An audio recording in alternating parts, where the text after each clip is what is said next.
Shalom, selamat sore dan selamat datang dalam program Pendeta Menyapa Jumat Indah Menyambut Sabat.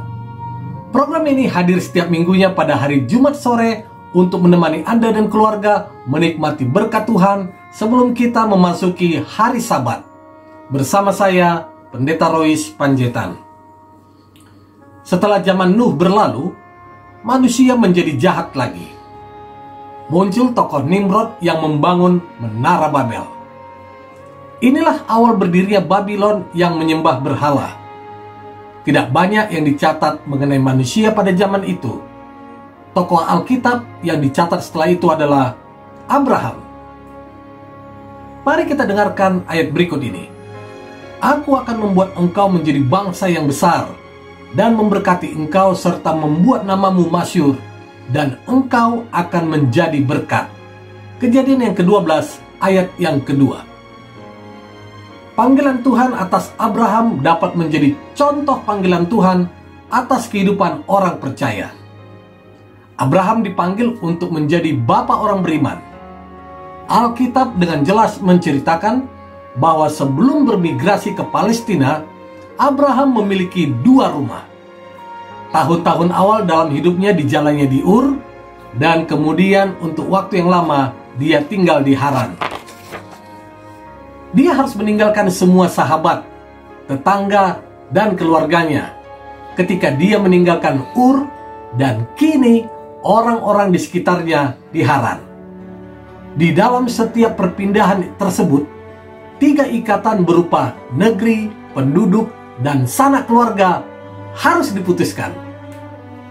Pengembara istimewa dari Mesopotamia yang politeisme ini telah ditugaskan oleh Ilahi untuk pergi ke tengah-tengah orang asing, sama sekali di negeri yang baru. Hanya bentuk perintah sesungguhnya mengungkapkan sebuah konsekuensi: engkau menjadi berkat. Ini adalah janji berkat Ilahi kepada Abraham, jaminan bahwa dirinya dapat memperoleh segala sesuatu yang ia inginkan. Setiap kebutuhannya akan dipenuhi.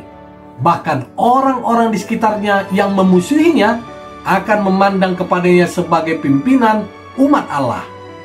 Dia dan keturunannya akan menjadi saluran melalui mana Allah akan memberkati seluruh bangsa di bumi. Ketika Abraham dipanggil Tuhan untuk meninggalkan kampung halamannya menuju tanah perjanjian Tuhan, Tuhan mengajarkan kepadanya hukum-hukumnya. Pertama, Abraham membuat mezbah bagi Tuhan. Kemanapun Abraham pergi, dia membangun mezbah untuk Tuhan. Kejadian yang ke-12. Kedua, Abraham juga tahu mana binatang yang halal yang dipakai untuk korban. Berarti Tuhan mengajarinya perbedaan antara hewan yang haram dan halal untuk dimakan. Ketiga, Abraham juga tahu mengenai konsep perpuluhan, karena dia membayar perpuluhan kepada Melkisedek. Ibrani yang ke-7 ayat 1-2. Yang keempat, Tuhan menambahkan satu lagi peraturan kepada Abraham dan keturunannya, yaitu sunat untuk memisahkan mereka dari bangsa-bangsa lain yang tidak menyembah Allah. Jika Tuhan mengajar semua itu kepada Abraham, maka dapat dipastikan Abraham juga diajar Tuhan tentang 10 hukumnya, dan pasti juga untuk memelihara kekudusan Sabat hari ke-7, yang merupakan hukumnya yang pertama diberikan kepada Adam dan Hawa di Taman Eden dulu. Apalagi Abraham inilah yang dipilih Tuhan menjadi bapa bangsa Israel, bangsa yang diasingkan untuk melahirkan juru selamat. Jadi bangsa itu harus mengetahui dan melaksanakan semua hukum Tuhan. Seperti Abraham, hidup kita juga mengandung panggilan. Kita sudah dipanggil untuk bertobat, yakni lahir baru dan memiliki sikap yang baru. Dan kekristenan yang tidak mengandung nilai pertobatan bukanlah kekristenan yang berisi, berkarakter, dan berbuah. Karena tanpa pertobatan, hidup kita tidak akan layak di hadapan Tuhan. Sebab itulah pelajaran pertama untuk menjadi umat Allah, yaitu belajar pelajaran dari kehidupan Abraham. Dipanggil untuk menerima berkat.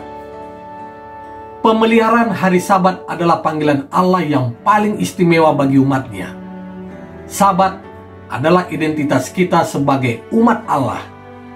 Dengan Sabat, kita memberi kesaksian bagi dunia ini bahwa kita punya Tuhan yang menjadi pusat dan sumber kehidupan kita. Sabat menjadi satu kesaksian bagi orang Kristen bahwa Tuhanlah yang menyediakan segala kebutuhan kita, karena kita terbatas adanya.